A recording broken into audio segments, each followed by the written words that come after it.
شاہنامہ اسلام، اسی کے نام سے آغاز ہے اس شاہ نامے کا۔ ہمیشہ جس کے در پہ سر جھکا رہتا ہے خامے کا، وہ جس نے ایک حرف کن سے پیدا کر دیا عالم،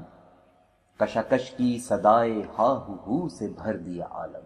اسی کے نور سے پر نور ہے شمس و قمر تارے،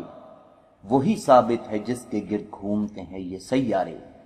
بشر کو فطرت اسلام پر پیدا کیا جس نے، محمد مصطفیٰ کے نام پر شیدا کیا جس نے۔ بسم اللہ الرحمن الرحیم۔ شروع اس مولا کریم تبارک تعالیٰ کی پاک ہستی کے نام سے، جو اپنی قدرت سے اس کائنات کے سنگ سنگ ہمارے دل کی دھڑکنوں کو بخوبی چلا رہا ہے۔ شاہنامہ اسلام کے ساتھ میں ہوں عمران شہریار۔ شاہنامہ اسلام ابو اثر حفیظ جالندھری کی مارکۃ الآراء تصنیف شاہنامہ اسلام، دنیا اردو کے سر کا تاج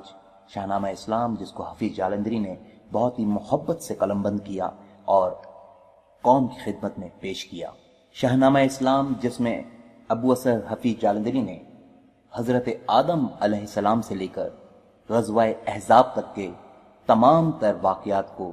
نظم کیا ہے اور بہت ہی خوبصورت انداز میں نظم کیا ہے۔ اگر شاہنامہ اسلام ایک عام فہم رکھنے والا مسلمان اگر اس کو مکمل مطالعہ کرے تو وہ ایک مکمل تاریخ دان بن سکتا ہے۔ اس خوبصورتی سے شاہنامہ اسلام کو حفیظ جالندھری نے قلم بند کیا ہے۔ اور شاہنامہ اسلام کی ایک سب سے بڑی خوبصورتی یہ ہے کہ شاہنامہ اسلام میں جتنے بھی واقعات نظم کیے گئے ہیں، تمام واقعہ با واقعہ قلم بند کیے گئے ہیں، اور شاہنامہ اسلام کے تمام تر واقعات کو قرآن اور حدیث کی تائید حاصل ہے۔ شاہنامہ اسلام ایک عرصہ دراز سے میں سوچ رہا تھا کہ آپ لوگوں کی خدمت میں شاہنامہ اسلام پیش کروں۔ شاہنامہ اسلام ریکارڈ کرنے کی وجہ صرف اتنی سی ہے، تمنا ہے کہ اس دنیا میں کوئی کام کر جاؤں، اگر کچھ ہو سکے تو خدمت اسلام کر جاؤں۔ کیا فردوسی مرحوم نے ایران کو زندہ، خدا توفیق دے تو میں کروں ایمان کو زندہ۔ شاہنامہ اسلام جب میں نے ریکارڈ کرنے کا سوچا، میرے سامعین نے بہت فرمائش کی مجھ سے کہ شاہنامہ اسلام، مکمل شاہنامہ اسلام آپ کی آواز میں سننا چاہتے ہیں۔ وقتاً فوقتاً ایک نجی FM چینل سے شاہنامہ اسلام کے کچھ چیپٹرز میں پڑھ چکا تھا، تو میرے سننے والوں نے مجھ سے فرمائش کی کہ آپ کی آواز میں مکمل شاہنامہ اسلام ہم سننا چاہتے ہیں۔ تو میں نے شاہنامہ اسلام کو مکمل ریکارڈ کرنے کا سوچا، اور جب میں نے شاہنامہ اسلام کو ریکارڈ کرنا چاہا تو میرے حوصلے پست ہو گئے، ہمت ہی نہ پڑ سکی کہ شاہنامہ اسلام کو پڑھوں، کیونکہ جب میں نے شاہنامہ اسلام کو ریکارڈ کرنے کا سوچا تو ایک بہت ہی نامور ہستی جناب خلیل اللہ فاروقی صاحب، جنہوں نے شاہنامہ اسلام کو دوبارہ زندگی بخشی تھی، تو خلیل اللہ فاروقی صاحب کے شاہنامہ اسلام کو سنا مشعل راہ کے لیے، اور جب ان کو سنا تب میرے حوصلے پست ہو گئے اور میں نے اپنے ارادے کو ترک کر دیا، کیونکہ خلیل اللہ فاروقی صاحب نے بہت ہی خوبصورت انداز میں شاہنامہ اسلام کو پڑھا ہے، اور شاہنامہ اسلام ایک عرصہ دراز سے جس پہ گرد جمع ہو چکی تھی، نوجوان نسل شاہنامہ اسلام سے ناآشنا تھی، تو اس وقت خلیل اللہ فاروقی صاحب نے بہت ہی کمال انداز میں شاہنامہ اسلام کو ریکارڈ کیا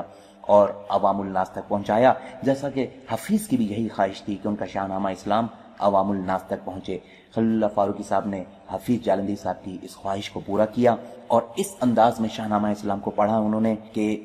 شاہنامہ اسلام کو پڑھنے کا یہ انداز انہوں نے امر کر دیا۔ خلیل اللہ فاروقی صاحب کے بعد شاید بہت لوگ شاہنامہ اسلام سے واقف ہوئے ہوں، شاید بہت سارے لوگوں نے شاہنامہ اسلام پڑھنے کی کوشش کی ہو،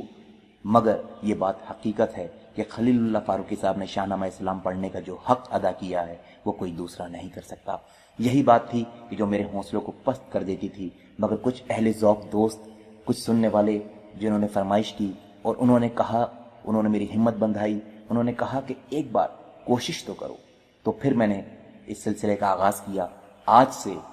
شاہنامہ اسلام کی پہلی نشست کا آغاز ہوا جاتا ہے۔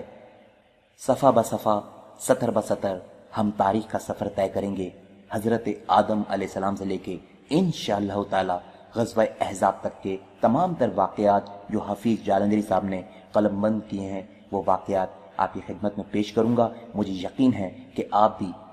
ہر نشست میں میرے ساتھ موجود ہوں گے، سنیں گے، اور کوئی کمی پیشی ہوئی تو یقیناً جو ہے معاف بھی فرمائیں گے،